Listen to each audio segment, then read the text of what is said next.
नमस्कार साथियों, स्वागत है आप सभी साथियों का एक स्मार्ट स्टडी यूट्यूब चैनल पर। साथियों, उत्तर प्रदेश पुलिस भर्ती 2024 यूपी पुलिस कांस्टेबल के लिए जीके जीएस के बहुत ही महत्वपूर्ण क्वेश्चंस आज इस क्लास में देखेंगे। ये क्वेश्चंस काफ़ी इंपॉर्टेंट है। ये क्वेश्चंस आपके पेपर में आपको देखने को मिलेंगे। ये क्लास आपको शुरू से अंत तक देखना है, कहीं भी स्किप नहीं करना है।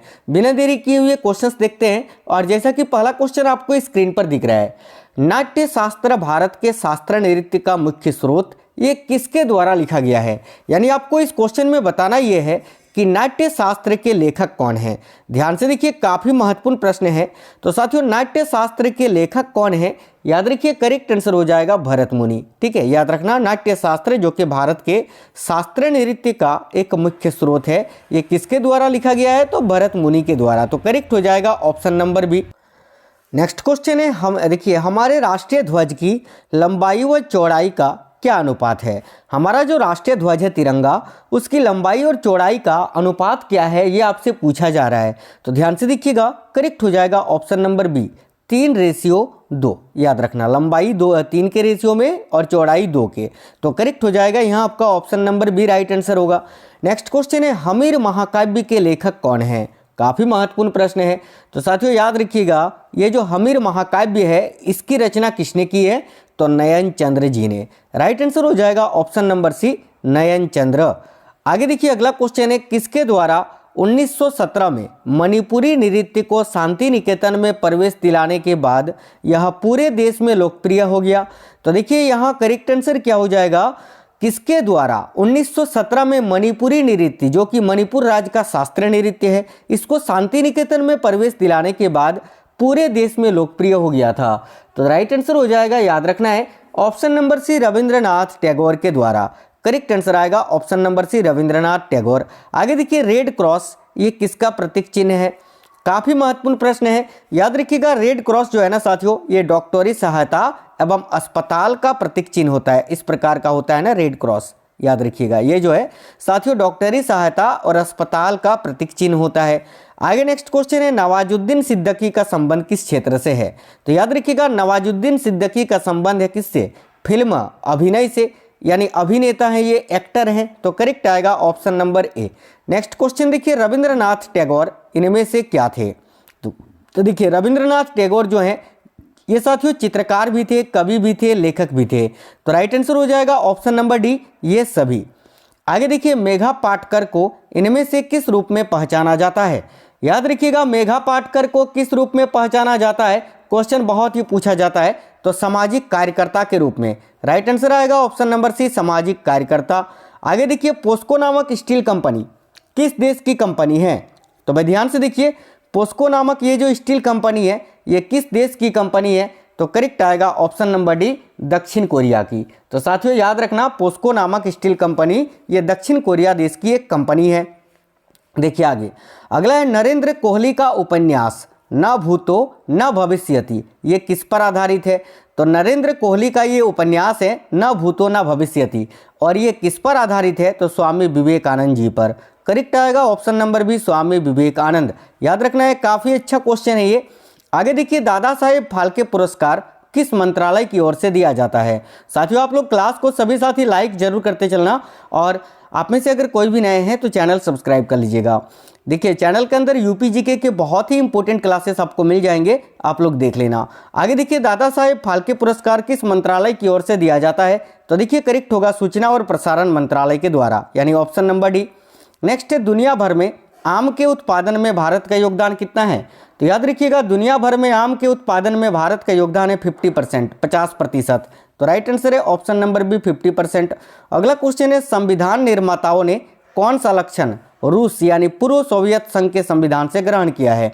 तो साथियों देखिएगा, संविधान निर्माताओं ने ये जो मौलिक कर्तव्य है, फंडामेंटल ड्यूटीज, ये रूस के संविधान से लिया था। तो यहाँ आपका करेक्ट आएगा ऑप्शन नंबर ए, मौलिक कर्तव्य। बात करें मौलिक अधिकार की, तो ये यूएसए यानी अमेरिका के संविधान से लिया गया है। न्यायिक पुनर्विलोकन ये भी अमेरिका के संविधान से लिया गया है, और संविधान में संशोधन की प्रक्रिया ये साउथ अफ्रीका के संविधान से लिया गया है। तो राइट आएगा ऑप्शन नंबर ए, मौलिक कर्तव्य, जो कि रूस के संविधान से लिया गया है। देखिए, ऑस्कर पुरस्कारों में पुरस्कार लेने वाली फिल्म लाइफ ऑफ पाई के निर्देशक का नाम क्या है। काफ़ी अच्छा क्वेश्चन है। करेक्ट आंसर हो जाएगा, याद रखिए, आंगली। ठीक है, ऑस्कर पुरस्कारों में पुरस्कार लेने वाली ये फिल्म है लाइफ ऑफ पाई, और इस मूवी का जो डायरेक्टर है वो कौन है, तो आंगली। आगे देखिएगा, अगला क्वेश्चन है ए हाउस फॉर मिस्टर विश्वास के लेखक कौन है। तो साथियों, ए हाउस फॉर मिस्टर विश्वास के लेखक है B.S. नाइपॉल। करेक्ट आंसर हो जाएगा यहाँ आपका ऑप्शन नंबर बी, याद रखिएगा, B.S. नाइपॉल। आगे देखिए, अगला क्वेश्चन है बीते दिनों दुनिया छोड़ने वाली शकुंतला देवी को इनमें से किस नाम से जाना जाता है। तो भाई देखिएगा, बीते दिनों दुनिया छोड़ने वाली शकुंतला देवी को मानव कंप्यूटर के नाम से जाना जाता है। राइट आएगा ऑप्शन नंबर सी, मानव कंप्यूटर। अगला क्वेश्चन है पंचायती राज दिवस कब मनाया जाता है।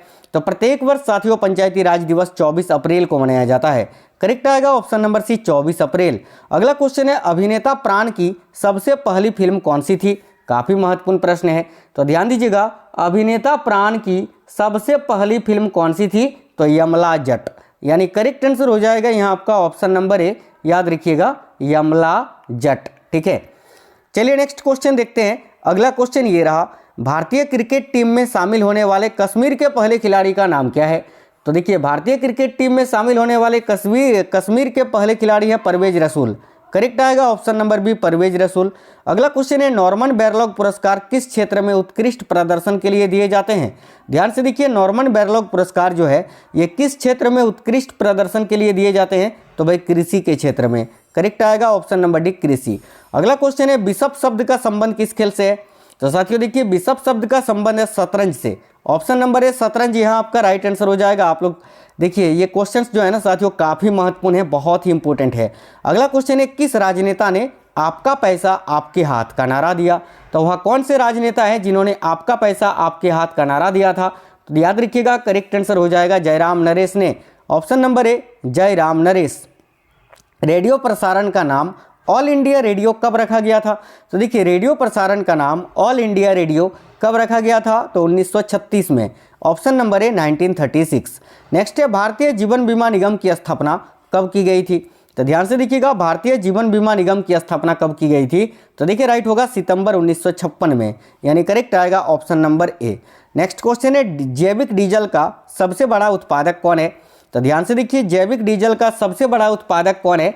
तो भाई काफ़ी अच्छा क्वेश्चन है साथियों, याद रखिएगा, यूरोपीय संघ। Option number A, European union. Next है सर्वोच्च न्यायालय में प्रथम महिला न्यायाधीश कौन थी। तो देखिए, सर्वोच्च न्यायालय यानी सुप्रीम कोर्ट में प्रथम महिला न्यायाधीश कौन थी, तो मीरा साहिब फातिमा बीबी, याद रखिएगा। करेक्ट आएगा यहाँ आपका option number A. Next question है जिब्राल्टर स्ट्रेट तैरकर पार करने वाली प्रथम भारतीय महिला कौन है। तो भाई जिब्राल्टर स्ट्रेट को तैरकर पार करने वाली प्रथम भारतीय महिला कौन है, याद रखिए, करेक्ट आएगा आरती प्रधान, यानी राइट आएगा साथियों ऑप्शन नंबर ए। नेक्स्ट है प्लांटी तथा एनिमिलिया जगत में जीवधारियों को वर्गीकृत किसने किया था। तो देखिए, प्लांटी तथा एनिमिलिया जगत में जीवधारियों को किसने, तो लिनियस ने वर्गीकृत किया था। राइट आएगा ऑप्शन नंबर ए, याद रखना, लिनियस। काफ़ी अच्छा क्वेश्चन है ये। आगे देखिएगा, पास्चर डीजे युवानोवस्की ने तंबाकू के मोजेक रोग के रोगाणुओं को पहचाना था, जिन्हें क्या कहा जाता है। याद रखिएगा, वायरस। देखिए, वायरस की खोज जो है ये पास्चर डीजे युवानोवस्की ने की थी, और सबसे पहले किस बीमारी में, तो तंबाकू के मोजेक रोग में। नेक्स्ट क्वेश्चन है ऐसे जीवधारी जिनमें कोशिका भित्ति नहीं पाई जाती है क्या कहलाते हैं। तो भाई ऐसे जीवधारी जिनमें कोशिका भित्ति नहीं पाई जाती है वो क्या कहलाती हैं, याद रखना, माइक्रोप्लाज्मा। राइट आएगा यहाँ ऑप्शन नंबर ए, माइक्रोप्लाज्मा, याद रखिए। किन दो टकसालों में सिक्कों के अलावा पदकों यानी मेडलों का भी उत्पादन किया जाता है। तो देखिए, वह कौन से दो टकसाल हैं जिनमें सिक्कों के अलावा मेडल का भी उत्पादन होता है। तो याद रखिए, मुंबई और कोलकाता में। तो राइट आएगा ऑप्शन नंबर सी, मुंबई व कोलकाता। अगला क्वेश्चन है निम्न में से किस वृक्ष से सुगंधित रेजिन निकाला जाता है। ध्यान से देखिए, इनमें से वो कौन सा वृक्ष है जहां से सुगंधित रेजिन को निकाला जाता है। तो याद रखिएगा, करेक्ट आंसर होगा साल वृक्ष से। ऑप्शन नंबर ए, साल वृक्ष। अगला है भारत में पहली बार सफेद बाघ कहाँ देखा गया था। तो याद रखिए, भारत में पहली बार सफेद बाघ ये रेवा में देखा गया था, जो कि मध्य प्रदेश में स्थित है। नेक्स्ट क्वेश्चन देखिए, इकोसिस्टम शब्द का प्रयोग किसने किया था। तो भाई ध्यान दीजिएगा साथियों, इकोसिस्टम शब्द का प्रयोग सर्वप्रथम किसने किया था। देखिए, करेक्ट आएगा A.G. टेंसले ने, यानी करेक्ट आएगा option number A, A.G. Tansley. घरेलू मक्खी का जैविक नाम क्या होता है। तो देखिए, घरेलू मक्खी का जैविक नाम होता है मस्का डोमेस्टिका, यानी राइट आंसर आएगा ऑप्शन नंबर ए। देखिए, गयासुद्दीन तुगलक ने मंगोल आक्रमणों को कितनी बार विफल किया था। काफी अच्छा क्वेश्चन है दिल्ली सल्तनत का। तो देखिए गयासुद्दीन तुगलक ने जो है ना कुल 29 बार 29 है ना 29 बार जो है मंगोल आक्रमणों को विफल किया था। आगे देखिए अगला क्वेश्चन है, दिल्ली पर प्रथम अफगान राज्य की स्थापना का श्रेय किसको दिया गया। तो भाई देखिए दिल्ली पर प्रथम अफगान राज्य की स्थापना का श्रेय किसको दिया गया। तो साथियों याद रखिए करेक्ट आंसर होगा बहलोल लोदी को। राइट आंसर आएगा option number A Bahlol Lodi. Yamuna के किनारे मुबारकाबाद की स्थापना किसने की थी। तो याद रखिएगा यमुना के किनारे मुबारकाबाद की स्थापना की थी मुबारक शाह ने। राइट आएगा ऑप्शन नंबर सी मुबारक शाह। मुगल काल में मंत्रिपरिषद को क्या कहा जाता था। देखिएगा मुगल काल में मंत्रिपरिषद को बिजारत के नाम से जाना जाता था साथियों। तो यहाँ राइट आंसर होगा ऑप्शन नंबर ए बिजारत। आगे देखिए नेक्स्ट है, टंका तथा जीतल शुद्ध अरबी सिक्के चलाने वाला प्रथम शासक कौन था। तो भाई देखिए टंका तथा जीतल शुद्ध अरबी सिक्के चलाने वाला प्रथम शासक कौन था, ये आपसे पूछा जा रहा है। याद रखिएगा इल्तुतमिश। राइट आंसर आएगा ऑप्शन नंबर ए इल्तुतमिश। अगला क्वेश्चन है, परतंत्र भारत का अंतिम कांग्रेस अधिवेशन 1946 में कहाँ हुआ था। तो देखिए परतंत्र भारत का अंतिम कांग्रेस अधिवेशन 1946 में कहाँ हुआ था। तो मेरठ में। Option number B Meerut Uttar Pradesh. आगे देखिए 1893 ईस्वी में आयोजित प्रथम विश्व धर्म संसद में विवेकानंद ने भाग लिया और इसका आयोजन कहाँ पर हुआ था। तो देखिएगा 1893 ईस्वी में आयोजित प्रथम विश्व धर्म संसद में विवेकानंद जी ने भाग लिया था। इसका आयोजन शिकागो में हुआ था। याद रखिए ऑप्शन नंबर बी शिकागो में। नेक्स्ट क्वेश्चन है, 1835 ईस्वी में मेडिकल कॉलेज की स्थापना किस स्थान पर हुई तथा शिक्षा का माध्यम जो है वो अंग्रेजी भाषा को बनाया गया। तो ध्यान से देखिएगा साथियों 1835 में मेडिकल कॉलेज की स्थापना किस स्थान पर हुई थी। तो याद रखना करेक्ट आंसर आएगा कलकत्ता में, तथा शिक्षा का जो माध्यम है वो अंग्रेजी भाषा को बनाया गया था। आगे देखिए बंदी जीवन पुस्तक के लेखक कौन है, काफी महत्वपूर्ण प्रश्न है। तो याद रखिएगा बंदी जीवन पुस्तक के लेखक है सचिंद्र सान्याल। ठीक है सचिंद्र सान्याल। नेक्स्ट क्वेश्चन देखिए, जलियांवाला बाग हत्याकांड की जांच के लिए कांग्रेस द्वारा गठित समिति की अध्यक्षता किसने की थी। तो ध्यान से देखिएगा जलियांवाला बाग हत्याकांड की जांच के लिए कांग्रेस द्वारा गठित समिति की अध्यक्षता किसने की थी। तो पंडित मदन मोहन मालवीय जी ने। ऑप्शन नंबर बी करेक्ट हो जाएगा। आगे देखिएगा किस गवर्नर जनरल या वायसराय की भारत में हत्या हुई थी। तो इनमें से कौन से गवर्नर जनरल या वायसराय हैं जिनकी भारत में हत्या हुई थी। तो देखिए यहाँ करेक्ट आंसर आपका क्या होगा, याद रखिए लॉर्ड मेयो की। Option number A Lord Mayo. निम्न में से जिप्सम का सर्वाधिक आयात होता है किससे। तो भाई जिप्सम का सर्वाधिक आयात कहाँ से होता है, याद रखिएगा ईरान से।